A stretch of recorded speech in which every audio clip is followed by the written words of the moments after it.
Thank you to the organizers and fellow panelists. Our talk is called Transgressions, Margaret Watkins, Walking the Streets of Moscow, Paris, and Glasgow.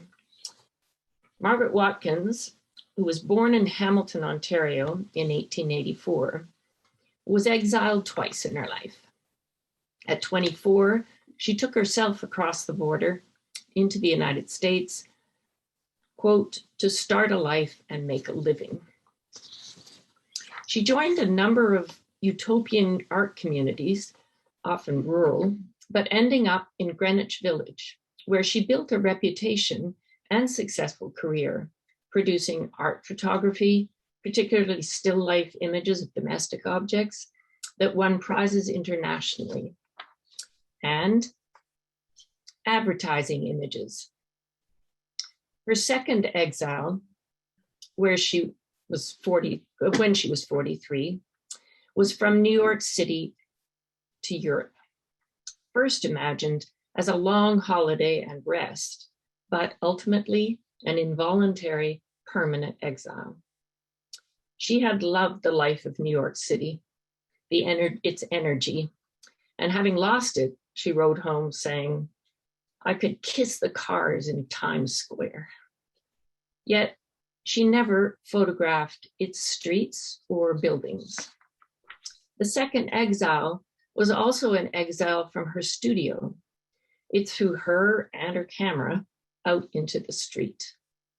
She'd already transgressed the photographic establishment in the States with her images of female gendered objects, such as dirty dishes, or bathroom objects, or menstrual pads. In Europe, she was to become a woman who was out in the public sphere, witnessing, documenting, and refiguring industrial landscape. She began to create a new strategy for her images. Now, instead of being able to move objects around in front of her camera on the drain board of her kitchen sink, she had to move herself around, navigate the space of her sites, find a configuration of objects, and determine where they would be placed in the frame. She found her stride amid the myriad of possibilities of the new vision in Germany, laced with the innovations of the constructivists in the USSR. She attended the press affair in Cologne in 1928, where she saw the astounding installation by El Lissitzky, the renowned Russian artist. She called it palpitating chaos, restless, chaotic energy, rampant, nothing old, bursting with propaganda. As well as the montage, the task of the press is the education of the masses. There were cinema projections, billboards, department store windows, the suggestion of a modern city, and a stage where the visitor seemed to be one of the players. Margaret Watkins knew about cinema. In 1903, her father was the first to introduce cinema to the city of Hamilton. In his department store, he screened short, 2-minute films of the Passion plays to attract customers. At Pressa, even though photography was verboten, Watkins mischievously photographed inside the exhibitions. Her references were cinematic. Light in the windows and reflections on the wall resemble film strips. The archway with the man and child figures as a cinema projection. The references were also political. People wander amid floor-to-ceiling cardboard palm trees and light strips. A map of Africa is on the back wall. The palm trees are carved with light, making them shimmer in a way not known to industrial cardboard or to a real Africa.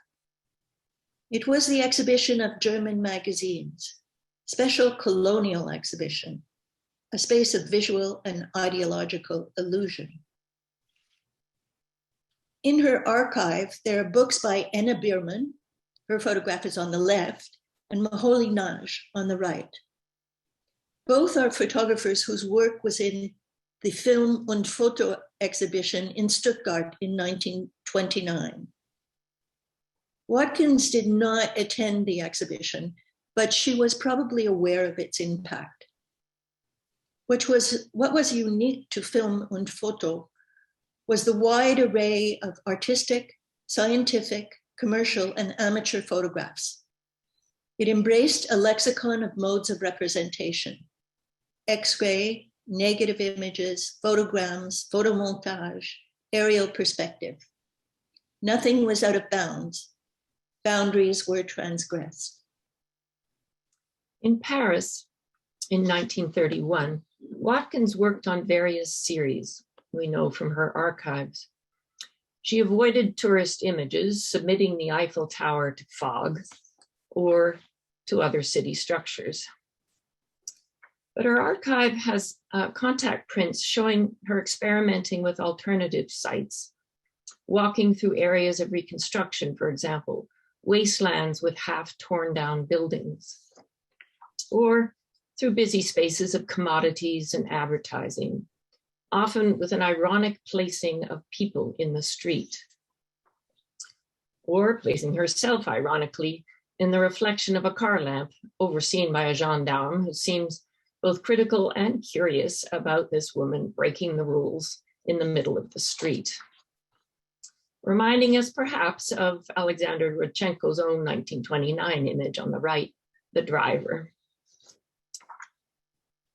Watkins traveled to USSR in 1933 with a small group organized by Peter Leneve Foster and the Royal Photographic Society, of which she was a member. The rules of engagement were clear. You were not allowed to photograph strategic spaces in the cities, bridges or barracks, for instance. But thinking a barracks was a new construction for workers' flats, Margaret Watkins was taken off to the police station for quite a few hours until things got cleared up. When not being arrested, she was documenting the results of the USSR's first 5-year plan, with images, I'd argue, comparable to Rodchenko's. But what she did with this, the last image, once she got back to Glasgow, was indeed original, multiplying the image into repetitive design that she hoped to sell to textile manufacturers. In Glasgow, her final home, she indeed made a home of its industrial space. Again, in harmony with Soviet photographers, in this case, say, Boris Ignatovich's 1929 image on the right and Watkins' image on the left. On the Clyde River in Glasgow, she framed the newly constructed Finiston crane as a dominant 20th century icon. The waterfront was a gendered environment. It was coded male. One strategy for working in this male domain was to don a cloak of invisibility, as Paul Taylor, Dorothea Lange's husband and a social scientist, aptly put it. Watkins's strategy was to use machinery, cables, girders, hulls, and aerial perspective as a framing device, a secure window onto the world of the docks. She photographed Finiston crane from below on the left, and she climbed to the top and photographed down to the roundhouse.